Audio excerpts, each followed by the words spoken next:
Welcome to the 36th video in our weekly legal update series. In this video, we will be discussing important news events from 26th July to 31st July 2021. In first important news, the Supreme Court has said that letter of intent is not a binding contract unless there's a clear intention which is evident.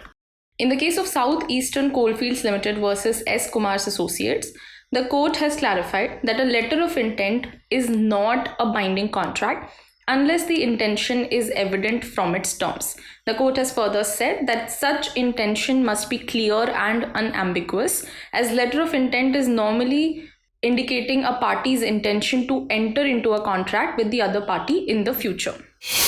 In second important news, the Supreme Court has clarified that directing other sentences to be undergone after life sentence is illegal.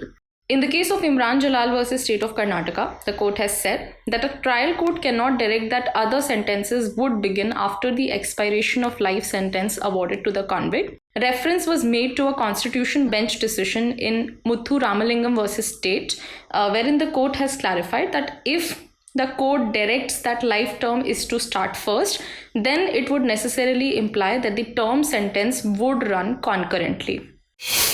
In third important news, the Supreme Court has said that legislative privileges and immunities cannot be claimed to seek exemption from criminal law. In the case of State of Kerala versus K. Ajit, the Supreme Court has clarified that legislative process cannot be claimed to seek exemption from the application of criminal law.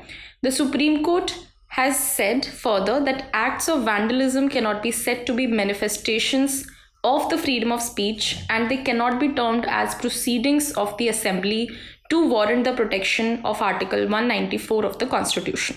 The court has further said that any act of destruction of public or private property cannot be tolerated in the name of protest.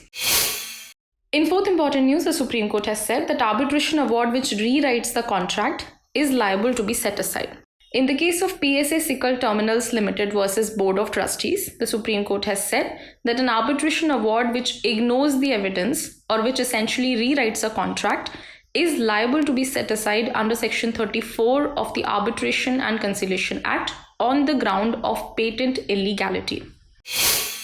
Lastly, the Supreme Court has said that complainant need not be examined before ordering investigation under Section 156 Clause 3 of CRPC.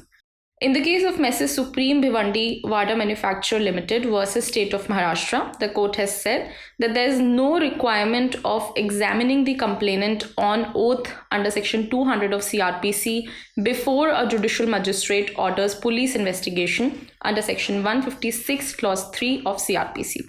This brings us to the end of our weekly legal update. If you like our content, please like, share and subscribe to our channel.